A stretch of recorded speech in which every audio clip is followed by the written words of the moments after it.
بسم اللہ الرحمن الرحیم۔ السلام علیکم ناظرین، میں ہوں آپ کا ہوسٹ احمد فواد۔ آج تاریخ ہے 1 مئی اور دن ہے جمعرات کا۔ دو خبریں آج کی ولاگ میں آپ کے ساتھ شیئر کروں گا جی۔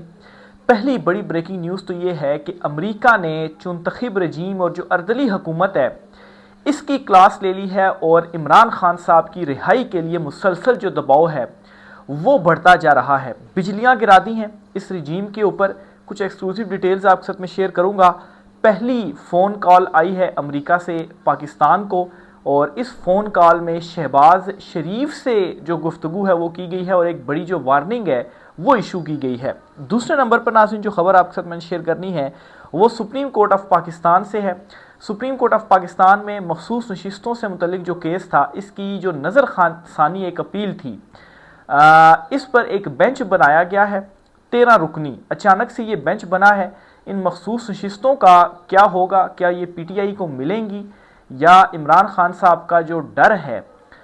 اس ڈر کی وجہ سے یہ مخصوص نشستیں، یہ جو 13 رکنی بینچ ہے، اس میں چونکہ ٹوسٹ یہ ہے کہ 5 ججز وہ ہیں ہی نہیں جنہوں نے مخصوص نشستیں دینے کا جو فیصلہ تھا وہ دیا تھا، جن میں جسٹس منصور، جسٹس منیب، جسٹس اطہر من اللہ وغیرہ جو ہیں وہ شامل ہیں۔ سپریم کورٹ آف پاکستان میں کیا چل رہا ہے اس پر بھی کچھ تفصیلات ہیں، وہ بھی آج کی ولاگ میں آپ کے ساتھ میں شیئر کروں گا۔ سب سے پہلے تو ناظرین، پاک بھارت کشیدگی،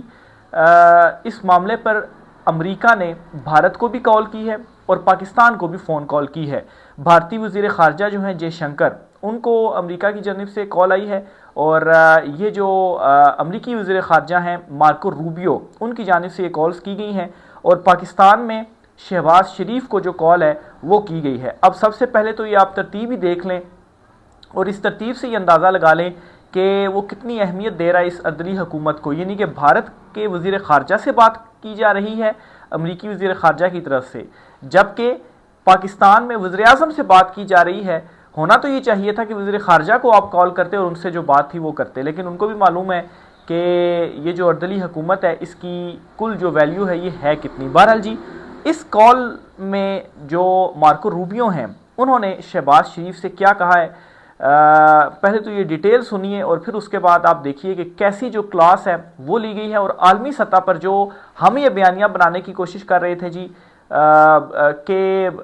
ہمارا جو ساتھ ہے وہ دیا جائے، اس سے پہلے ہی بھارت نے اپنی جو لابنگ ہے وہ کمپلیٹ کر لی، اپنا بیانیہ بھی بنا لیا، اور جو ہم بھارت کو رسپانس کرنے میں ہم نے 24 گھنٹے لگائے اور اگلے دن شام کو جا کر ایک اعلامیہ جاری کر دیا، اس کا کتنا جو نقصان ہے وہ ہوا۔ اور پھر جو ہمارے ڈیفنس منسٹر ہیں خواجہ آصف، انہوں نے جو ایک سٹیٹمنٹ دے دی جی کہ 3 دہائیوں سے ہم یہ جو مبینہ جو سہولت کاری وغیرہ یہ کر رہے ہیں، اس کا کتنا جو نقصان ہے وہ ہوا، اور بھارت اور امریکہ ہمیں کس نگاہ سے دیکھ رہا ہے اور بھارت کو کس نگاہ سے دیکھ رہا ہے وہ بھی اس کے بعد جو ہے وہ کلیئر ہو جائے گا۔ ایک تو جی مارکو روبیو نے شہباز شریف کو یہ کہا ہے کہ جو دونوں ممالک ہیں، یعنی کہ بھارت بھی اور پاکستان بھی، وہ پہلگام واقعے کی بھارت اور پاکستان اور امریکہ، سب سے پہلے جو 2 طرفہ گفتگو ہوئی ہے جی، اس میں دونوں نے پہلگام واقعے کی جو مذمت ہے وہ کی ہے، اور امریکہ نے یہ مطالبہ کیا جی پاکستان سے کہ جو دہشت گرد ہیں ان کو کٹہرے میں لایا جائے، اور روبیو نے اس بات پر بھی زور دیا ہے کہ تحقیقات میں بھارت کے ساتھ آپ جو تعاون ہیں وہ کریں۔ اب یہ جو لائن ہے نا جی کہ مارکو روبیو شہباز شریف سے یہ کہہ رہا ہے کہ آپ تحقیقات میں بھارت کے ساتھ تعاون کریں، تو کیا اس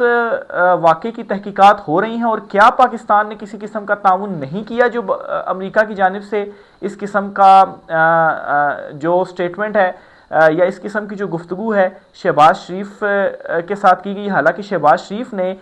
خود ایک اپنی تقریر میں یہ کہا ہے جی کہ اس واقعے کی جو تحقیقات ہیں وہ کی جائیں، اور ہم جو ہے وہ پورا کا پورا جو تعاون ہے وہ کریں گے۔ یہ سٹیٹمنٹ دینے کے بعد مارکو روبیو کی جانب سے یہ کہنا، اس سے آپ یہ سمجھ جائیں کہ کتنی کمزور پوزیشن پر اس وقت ہم جو ہیں وہ کھڑے ہوئے ہیں، اور تنبیہ وہاں سے آ رہی ہے جی کہ آپ جو تعاون ہے وہ کریں، یعنی کہ آپ تعاون نہیں کر رہے۔ اور پھر دوسرا اس میں ان بٹوین دا لائن یہ بھی آپ کہہ سکتے ہیں کہ جو امریکی مائنڈ سیٹ ہے، انہوں نے یہ سوچ لیا ہے کہ واقعی جو بھارت کا بیانیہ ہے وہ شاید درست ہے، اس وجہ سے بھی یہ جو تنبیہ ہے وہ شہباز شریف کو کی جا رہی ہے۔ پھر اس کے علاوہ جی یہ بھی کہا گیا کہ بھارت کے ساتھ مل کر جو کشیدگی ہے اسے کم کریں۔ اب بھارت کے ساتھ مل کر کشیدگی ہم کیسے کم کریں؟ بارڈر کے اوپر جو کچھ کیا جا رہا ہے کیا وہ پاکستان کی سائڈ سے؟ پاکستان تو رد عمل کے طور پر جو فائرنگ کے تبادلے وغیرہ کچھ ہوئے ہیں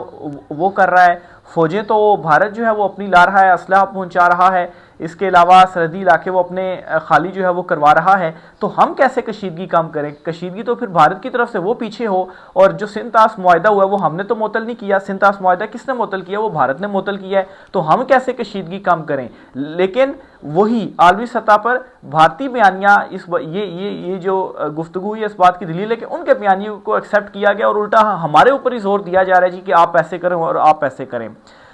پھر جی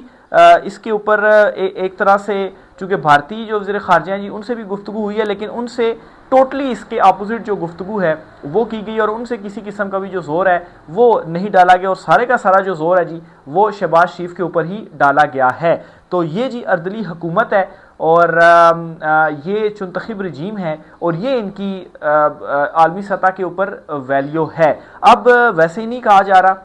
ایون کہ ادارے کے اندر سے بھی جو ریٹائرڈ جنرلز ہیں وہ یہ مشورے دے رہے ہیں، وہ ملاقاتوں کے لیے درخواستیں دائر کر رہے ہیں کہ عمران خان صاحب سے ملاقات ہو، عمران خان صاحب کی جو رہائی ہے وہ بہت زیادہ ضروری ہے، کیونکہ اس سچویشن میں عمران خان ہی ایک جو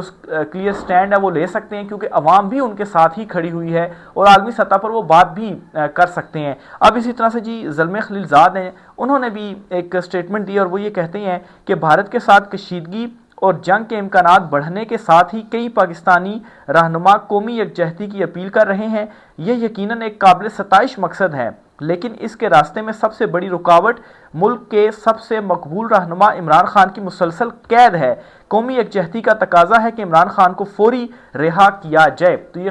زلمے خلیل زاد ہیں جنہوں نے ایک مرتبہ پھر سے یہ جو سٹیٹمنٹ ہے وہ دی ہے، اور اس سے پہلے جو ولسن جنہوں نے آرمی چیف پر پابندی کا بل اور انسانی حقوق کی وائلیشن سے ریلیٹڈ جو بل ہے وہ پیش کیا ہوا ہے، وہ بھی فری عمران خان کی ٹویٹ اور پاکستان ڈیموکریسی ایکٹ کو پاس کرو، یہ جو ٹویٹ ہے وہ ابھی ریسنٹلی ہی کر چکے ہیں۔ تو مسلسل جو دباؤ ہے جی وہ بھی بڑھتا جا رہا ہے عمران خان صاحب کی رہائی کا، عالمی سطح پر بھی اور ود ان کنٹری بھی عوام آپ کے ساتھ نہیں ہے، اور اندر سے اب جو آوازیں ہیں وہ اٹھنا شروع ہو گئی ہیں، اور حل جو ہے وہ اس وقت یہی ہے، کیونکہ آپ کی سینگ کا یا آپ جو کچھ بھی کہیں اس کا وہ امپیکٹ ہے ہی نہیں، بلکہ صفر امپیکٹ ہے اس کا۔ ایون کہ عمران خان صاحب جیل میں بیٹھ کر اگر کوئی سٹیٹمنٹ دے دیتے ہیں تو اس سٹیٹمنٹ کو بھارتی میڈیا اس طرح سے اٹھاتا ہے جی کہ یہ دیکھیں پاکستان کی طرف سے عمران خان کا جو رد عمل ہے وہ سامنے آیا، اور کسی کے بھی رد عمل کو وہ کوئی اہمیت ہی نہیں دے رہے۔ D G S P R نے پریس کانفرنس کی، اس کو بھی وہ اہمیت بھارتی میڈیا کے اندر نہیں مل رہی جتنی کہ عمران خان صاحب کی ایک سٹیٹمنٹ کو مل رہی ہے۔ اگر پاکستان کی میڈیا کی بات کی جائے تو اس میڈیا کو تو میرے خیال سے اب کوئی دیکھتا بھی نہیں ہے، اور نہ ہی اس کی جو صفر جو کریڈیبلٹی ہے وہ رہ چکی ہے، کوئی اس کے اوپر اعتماد کرنے کے لیے بھی تیار نہیں ہے۔ عمران خان صاحب نے جی ایک مرتبہ پھر سے ٹویٹ کیا، ان کی ایک دو باتیں میں آپ کے ساتھ شیئر کرتا چلوں جی۔ ایک تو عمران خان صاحب نے یہ کہا ہے کہ عدالتوں کو مفلوج کر دیا گیا ہے، مجھے اپنے وکلا سے ملاقات کی اجازت نہیں دی جا رہی، کورٹ پیکنگ کے ذریعے انصاف کی راہ میں رکاوٹ کھڑی کر دی گئی ہے، اس کا مقصد یہ ہے کہ ایک میرے کیسز کی سنوائی ہی نہ ہو تاکہ جھوٹے مقدمات میں مجھے قید رکھا جا سکے، اور دوسرا یہ کہ الیکشن کے بعد بننے والے جعلی حکومتی سیٹ اپ کو قانونی تحفظ دیا جا سکے۔ تو عمران خان صاحب نے عدلیہ کے اوپر بھی ایک مرتبہ پھر سے جو تنقید ہے جی عدلیہ کے حوالے سے بھی ایک جو سٹیٹمنٹ ہے وہ دی ہے کہ کیسے کورٹ پیکنگ کی گئی، مرضی کے جو ججز ہیں وہ لائے گئے، اور پھر اس کے بعد میرے کیسز ہی سماعت کے لیے مقرر نہیں ہو رہے، کیوں نہیں کیے جا رہے؟ تاکہ ایک تو مجھے رہائی نہ ملے، میں قید میں رہوں، اور جو الیکشنز میں مینڈیٹ چوری کیا گیا ہے اس سے ریلیٹڈ بھی کیسز مقرر نہ ہوں، اور یہ جو اردلی حکومت ہے یہ یوں ہی چلتی رہے۔ اس کے علاوہ عمران خان صاحب نے کہا کہ دھاندلی کے کیسز 1 سال سے لٹکے ہوئے ہیں، اس حوالے سے جنید اکبر سیاسی اور احتجاجی حکمت عملی بنائیں۔ جنید اکبر کو بھی عمران خان صاحب نے یہ جو پیغام ہے وہ پہنچا دیا ہے کہ احتجاج کے لیے اور بھی حکمت عملی بنائیں، اور سیاسی یعنی کہ پارلیمنٹ میں آپ نے معاملے کو کس طرح سے اٹھانا ہے اس کی بھی حکمت عملی آپ بنائیں، اور اس ایشو کو آپ نے اٹھانا ہے جو دھاندلی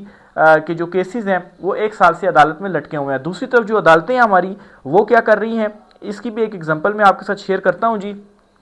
سپریم کورٹ آف پاکستان نے جو مخصوص نشستوں کا کیس تھا، جس میں پہلے تو پی ٹی آئی کے حق میں فیصلہ ہوا مخصوص نشستیں انہیں دینے کا،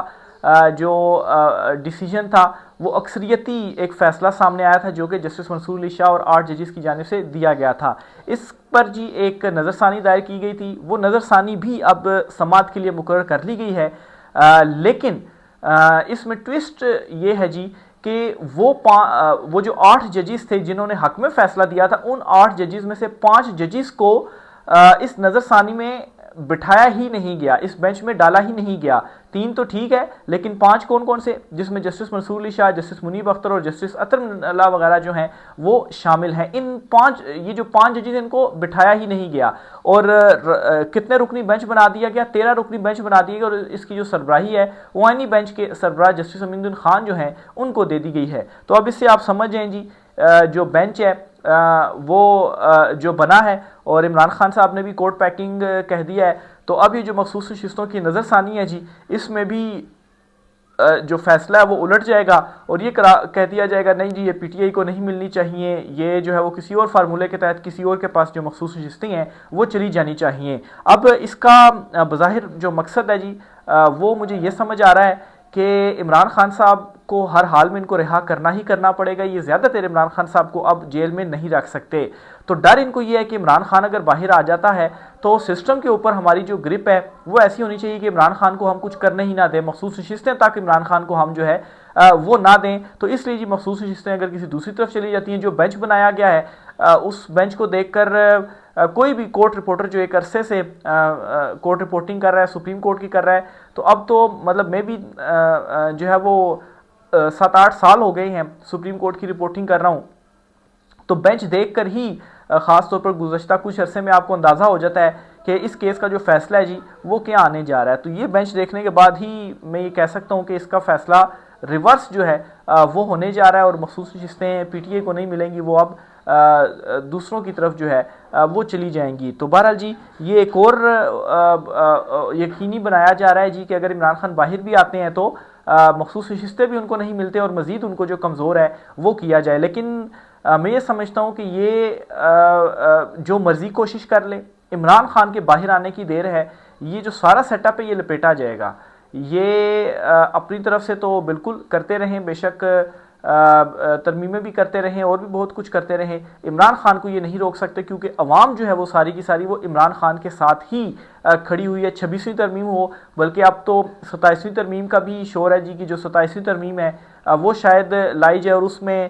مزید کچھ جو امینڈمنٹس وغیرہ ہیں وہ کی جائیں گی, تاکہ جو 26ویں ترمیم ہے یہ ایک تو برقرار رہے, اور جو ہم نے کورٹ پیکنگ کی ہے وہ کورٹ پیکنگ بھی برقرار رہے. کیونکہ جس طرح سے ججز کو لایا گیا, قائم مقام چیف جسٹس دیکھیں اسلام آباد ہائی کورٹ کے جسٹس سرفراز ڈوگر لاہور ہائی کورٹ میں 15ویں نمبر پر تھے, اسلام آباد ہائی کورٹ میں لائے گئے, یہاں پر حلف نہیں لیا, اور پھر اس کے بعد قائم مقام چیف جسٹس جو ہے وہ ان کو بنا دیا گیا, اور اب ایک طرح سے چیف جسٹس ہی ہیں وہ, اور سارے جو معاملات ہیں وہ دیکھ رہے ہیں. جسٹس محسن اختر کیانی ہو گئے, وہ سب سے سینئر جج ہیں اسلام آباد ہائی کورٹ میں, وہ ان کا جو راستہ ہے وہ روکا گیا, اور وہ چیف جسٹس جو ہے وہ نہیں بن سکے, اور اسلام آباد ہائی کورٹ میں بھی عمران خان صاحب کے جو کیسز ہیں وہ نہیں لگ رہے. اسی طریقے سے جو خصوصی عدالتیں ہیں, انسداد دہشت گردی کی عدالت ہوگی یا نیب عدالتیں ہوگی جو کہ اڈیالہ جیل میں لگتی تھی, اور عمران خان صاحب کے کیسز ڈیلی بیسس کے اوپر سنے جاتے تھے, وہ بھی اچانک سے ختم ہو گئیں. اور کیوں نہیں اب عدالتیں لگ رہی کہ عمران خان کی کوئی جو سٹیٹمنٹ ہے وہ کسی طریقے سے باہر نہ آ جائے, ایون کہ ان کی فیملی سے بھی جو ملاقاتیں ہیں وہ نہیں کرنے دی جا رہی. تو ڈر خوف اتنا ہے, بلکہ اب تو میں یہ سمجھتا ہوں کہ یہ ڈر خوف عمران خان کی سٹیٹمنٹ سے بھی آگے چلا گیا, کہ عمران خان کی بہنوں سے بھی اتنا ڈر رہے جی کہ وہ عمران خان صاحب سے ملاقات کر کے کوئی ان کی جو سٹیٹمنٹ ہے جی وہ باہر نہ آنے پائیں. تو یہ اس وقت ان کی جو حالت ہے وہ ہو چکی ہے. دوسری طرف عالمی سطح پر کوئی سپورٹ ان کو نہیں مل رہی. بیانی کی جو جنگ ہے جی صاف چیزیں جو ہے وہ دکھائی دے رہے ہیں, یہ بھارت جیت رہا ہے, کیونکہ عالمی سطح پر بھی جو سپورٹ ہے وہ بھارت کو ہی ملتی جا رہی ہے. آپ صرف یہ مارکو روبیو کی جو کال ہے اس سے ہی اندازہ لگائیں, اور وہ پاکستان کے اوپر زور دے رہا ہے کہ آپ یہ جو چیزیں ہیں وہ کریں. تو بہرحال جی یہ آج کی کچھ اہم ترین تفصیلات تھیں. رائے کا اظہار کیجیے گا. آج کی ولاگ سے اتنا ہی, اجازت دیجیے, اللہ حافظ.